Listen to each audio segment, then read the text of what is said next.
দর্শক, এবার রাজশাহীর খড়খড়ি হাট থেকে যুক্ত হচ্ছেন সহকর্মী রাজু আহমেদ। তিনি জানাচ্ছেন কাঁচা বাজারের সবশেষ খবর।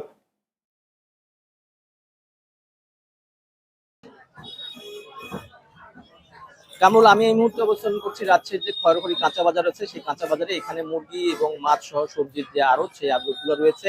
এখান থেকে রাজশাহীর বিভিন্ন প্রান্তে সবজি, মাছ এবং ডিম সরবরাহ করা হয়। তো রাজশাহীর বাজারে গত সপ্তাহের সঙ্গে এই সপ্তাহে যদি আমরা তুলনা করি, তাহলে মাছ এবং সবজির দাম অপরিবর্তিত আছে। গত সপ্তাহ থেকে সবজির দাম বৃদ্ধি পেয়েছে। প্রত্যেকটা সবজি কেজি প্রতি আমরা যদি বলি, প্রায় 30 টাকা থেকে 20 টাকা থেকে 30 টাকা, কোনোটা 40 টাকা 50 টাকা পর্যন্ত বৃদ্ধি পেয়েছে। যেমন বেগুন এখন বাজারে বিক্রি হচ্ছে 100 টাকা থেকে 120 টাকা কেজিতে।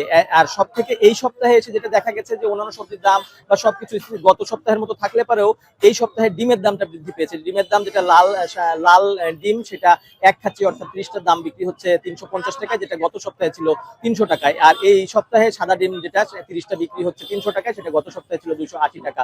তো ব্যবসায়ীরা আমাদের সঙ্গে কথা বলে, যেটা আমরা কথা বলে ব্যবসায়ীদের সঙ্গে যেটা জানতে পেরেছি, তারা বলছে যে বৃষ্টি এবং বন্যার কারণে সবজি এবং মাছের দাম বেড়েছে। নিচু জমিগুলো ডুবে গেছে, এই কারণে তারা সবজি পাচ্ছে না ঠিক মতো, বাজারে সরবরাহ কম। মাছের ক্ষেত্রেও ঠিক একই অবস্থা। আর ক্রেতারা যেটা বলছে যে এইভাবে যদি চলতে থাকে, তাহলে পরে তাদের ক্রয় ক্ষমতার বাইরে সমস্ত কিছু চলে যাবে, নিয়ন্ত্রণের বাইরে চলে যাবে। এই জন্য তারা ভোক্তা অধিকার সহ সরকারের দৃষ্টি আকর্ষণ করেছে, যাতে বাজার নিয়মিত তদারকি করা হয়। তো রাজশাহীর যে বাজার, সেই বাজার নিয়ে এই ছিল আমার কাছে সর্বশেষ।